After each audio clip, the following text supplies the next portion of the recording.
It's a new day, and with it, I bring to you a new chess problem by Samuel Loyd, one of the greatest chess composers, and also referred to as the Puzzle King, due to his enormous contribution in the world of chess problems and studies. So here we go. Very interesting chess problem by him. It's white to play, mate in two, and generally the mate in two that we look on our channel are quite simpler one. There are lesser number of pieces. They are more.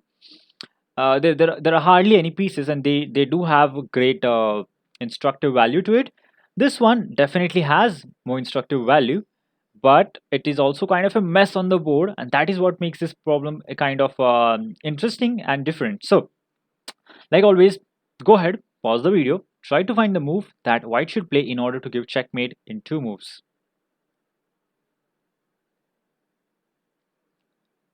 Alright, so let's look at the solution.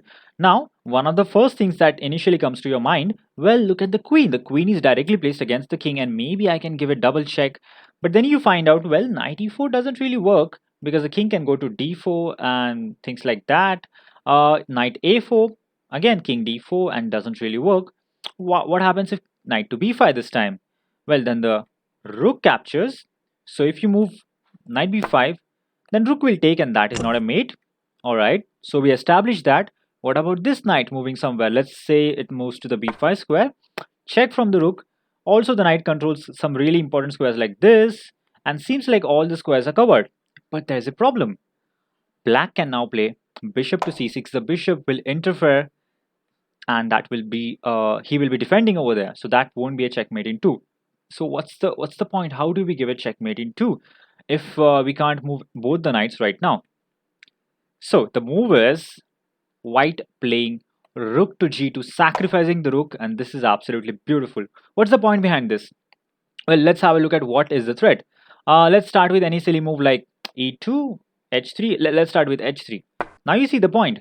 You move the knight to b5. This time the queen gives a check, and the black rook can no longer capture because our rook has been interfering in the defense, and that is why this is a beautiful checkmate. You can see the king has no squares to go thanks to a pawn, thanks to a knights, everything is covered. So that's one of the threats. Again, this happens in the case of e2 as well. Again, knight to b5 blocks the queen out of the defense, can't really defend, and covers all the important critical squares, and that is a beautiful checkmate. Alright, so we got the threat. The threat is simply to give knight to b5 checkmate.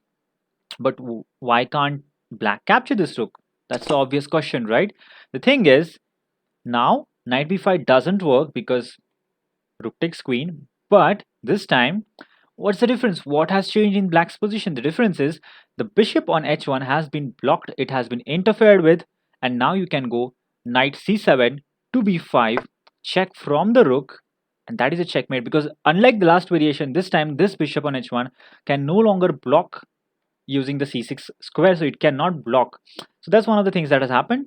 While then you might say, okay, I have a different option, I have an answer to this. I will capture with the bishop. So in case white goes knight b5, black can always defend with bishop c6. Isn't it defended now?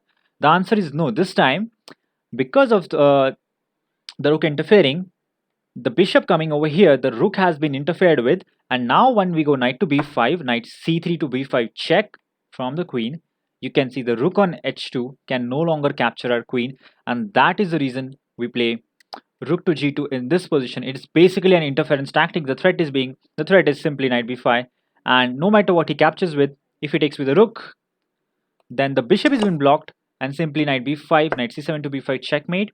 If the bishop takes, however, the rook has been blocked, no one attacks the queen, and simply knight c3 to b5. I think it was quite an instructive chess problem, and also it teaches us about a very interesting tactical theme of interfering in the defense of the opponent's in the opponent's defense, whatever. So what a great example it was, and yeah, so hope you enjoyed this chess problem. It was something different. Generally, I do cover chess problems which are kind of shorter, less material. That is the kind of chess problems I like. But I have observed that many people do like this kind of mess on the board, and they do like to think, spend time on this kind of problems. So yeah, was specially for you guys. So thank you for watching. Hope you enjoyed, and until next time. Bye.